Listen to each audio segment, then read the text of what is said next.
RE/MAX National Housing Report came out, and they were the nationally the sales were the highest of any September since the report's been run for the last 8 years. In Tampa, we saw very similar statistics, and I'll drill down into some of the Tampa stats. But some of the hottest markets in the country for home price increases included Tampa at 14.6%, Miami came in at 15.2%, Birmingham at 17%, Portland at 14.5%.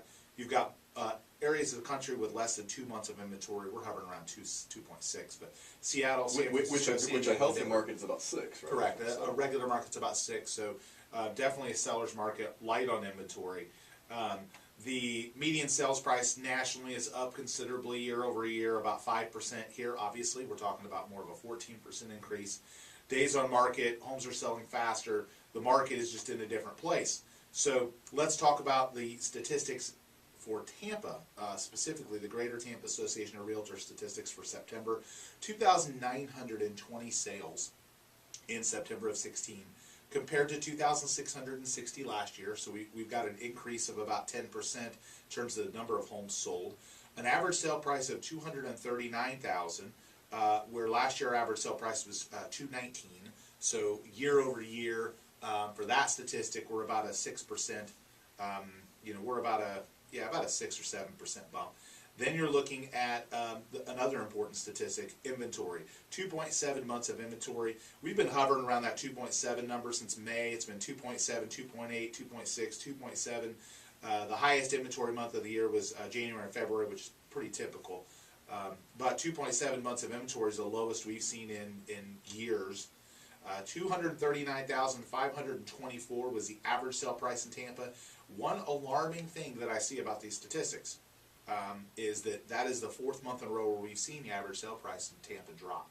Now, some people might point to that potentially being a signal that prices are softening. Some people could say seasonal because, as you get close to the end of the year, you do see that. Last year, however, we didn't see that, that same trend. We saw more of a stabilization in price. So if you look at May last year, our average sale price was $222.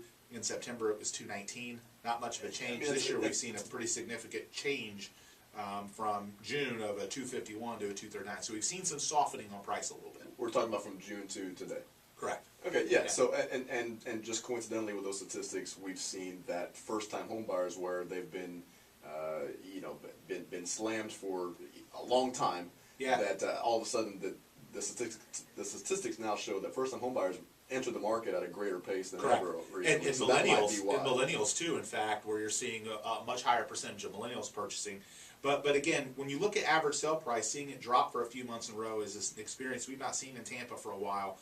So there's a little bit of concern there from that standpoint. But we've also seen a big run up, and anytime you see a big run up, you're going to have a few months of an anomaly. You're going to have some stabilization. So it does not mean that prices are going to start dropping. To know that our average sale price is $239,000 this year, this month, even though it was in the 250s a few months ago, the $239,000 average sale price is still better than any other month of an average sale price for more than 5 years. So we're still doing very, very well in our real estate market. We've got light inventory. Homes are selling fast. Average days on market looks like 57. Again, same thing. That's better than any month last year and all the years before. A few months this year have been a little bit better than that. But we're seeing a potential change and shift in the market. I think I've talked about some slowdown in the upper end market. I continue to see builders speculating and building multi-million-dollar mansions, and I think at some point we're going to run out of buyers for those. Right. And we're seeing the time on market when you drill into specific price ranges. So when you look at supply, there's over 300 homes on the market. For $1 million homes, only 200 have sold so far this year. When you look monthly, we had 22 home sales in September above $1 million, and we had 300 on the market, 14 months of inventory. So if you look anything up to about the 300 and 400 range, and your 4 months of inventory or below, but it starts to balloon as you climb the price chart. That's normal in most real estate markets, but it's a sign. When I talk to friends out of Miami and California and New York, I continually hear that the luxury market for them is softening too, and that's where some of that average sale price gets hit. If you have a $1 million home selling for $950, and several of those that's a big enough hit that's going to move that average sale price number if there's softening in that upper end market. So the $200,000 and $300,000 that's where the market is yeah. the softest. Correct. Yeah, those $200,000 and $300,000 homes may not be moving much at all in terms of price, and the average prices look great.